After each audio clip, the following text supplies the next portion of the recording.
politics because there's a lot of political news that came out this week.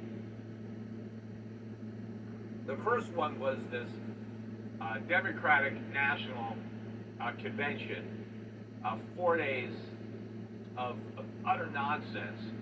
And I reposted. If you haven't seen it, go watch my troll of the 2012 DNC, where I went around and asked the delegates if they would support my plan to ban profits. And look at how many delegates supported this socialist plan that I had. And so that's how I knew that Kamala's socialist price controls would have a lot of support when there's already a bunch of Marxists that are already there at the Democratic National Convention. But what stood out in my mind about this convention, and I've watched a number of these over the years. I've been to a couple of them, not as a delegate. I was there on a press pass. Never been a delegate. But I've never seen a convention where they vilified the opposition and the opponent anywhere near to the degree that they vilified Trump. I thought that they would have had to have backed off on that kind of characterization, given the fact that someone tried to kill him, right? They made Trump so evil, they made him the next Adolf Hitler, that somebody thought it was their patriotic duty to kill him, right? So I thought they were going to have to dial that back.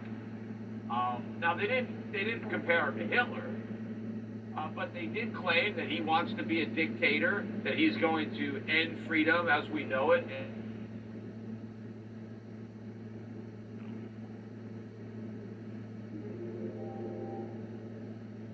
use the presidency to commit all these crimes. But all this nonsense.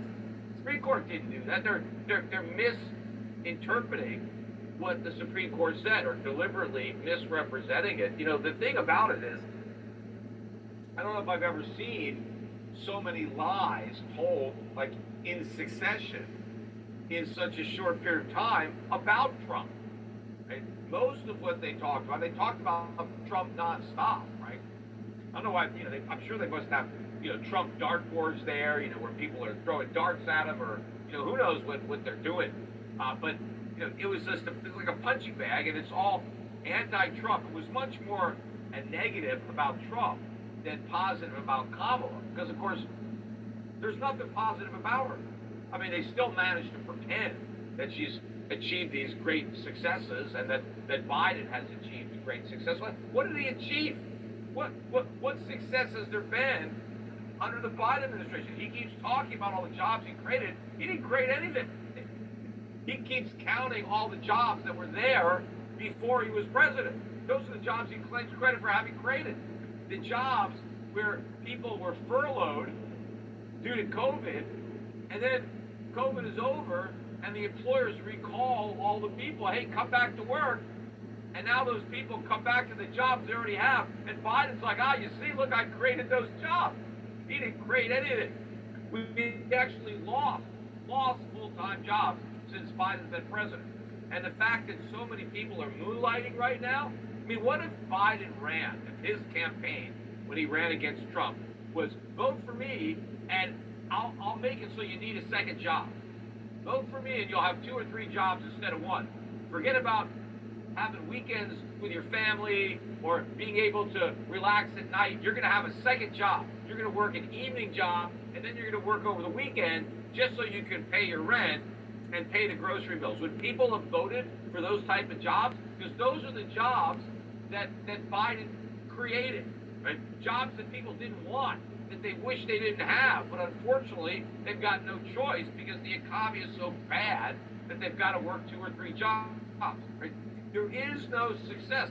They're touting this guy as if he's had this great presidency. It's been a complete and utter failure. Look at the national debt has skyrocketed. He's going to beat Trump's record for the most debt in any one term. Why are you going to celebrate that? I mean, what did we get for all this debt? Nothing. The economy is in much worse shape now than it was before we borrowed all this money. And now we have this bad economy with even more debt. that we have to service. So it's been one big disaster. And what has Kamala done? All they talk about her great success as a prosecutor. I mean, first of all, so what? She was a prosecutor for a government job. I don't even think she was probably that good a prosecutor. She might not have even been a mediocre prosecutor. But that's her career. I was a lawyer for the government. I prosecuted people. That's all she's ever done. I mean, what the hell is that? It's not, she hasn't even really accomplished anything. Compared to, they're trashing Trump, who actually had a business, grew a business, created wealth, employed people, did a lot of stuff. What did Kamala Harris ever do? She hasn't done anything. But they're trying to act like she's got all these accomplishments. But even then, they barely focused on these fake accomplishments, right? Because there's only so much airtime you can devote to fluff. They spend almost all their time lying about Trump.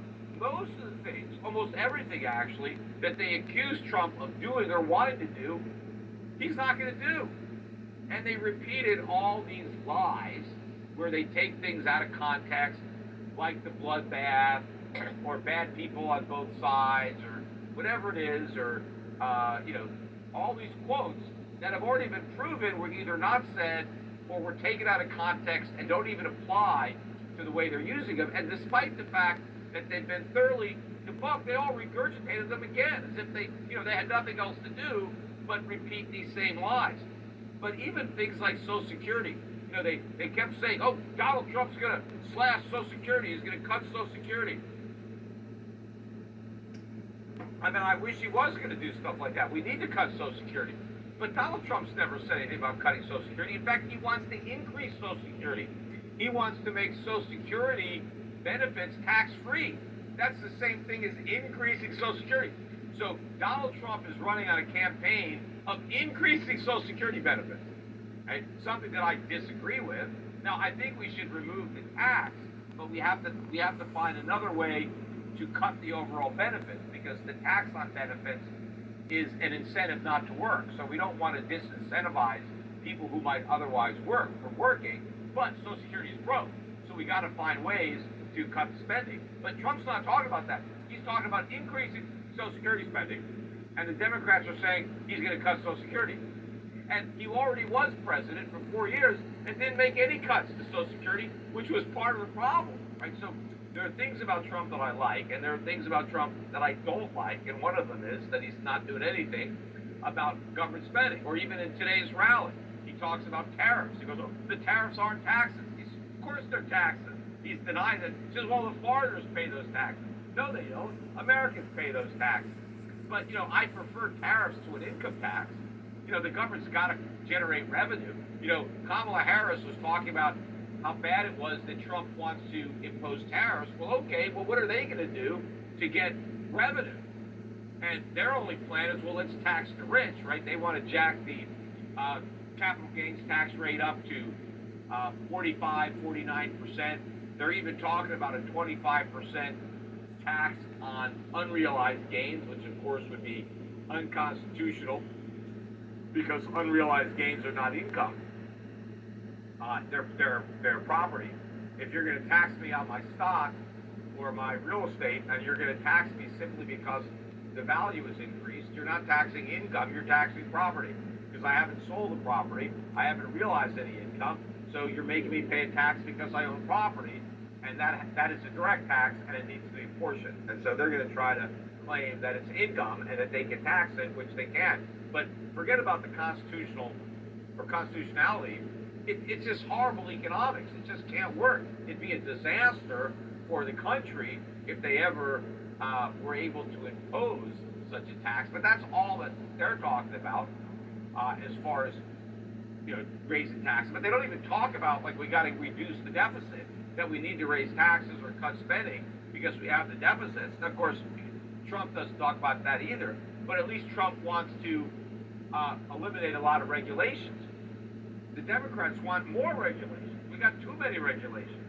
So removing regulations, that's the low-hanging fruit. That doesn't cost anything. And the minute you get rid of a lot of regulations, you make the economy more productive. That automatically generates more tax revenue, but that also helps lower prices. Now, it's not going to be enough, but it's better than nothing, right?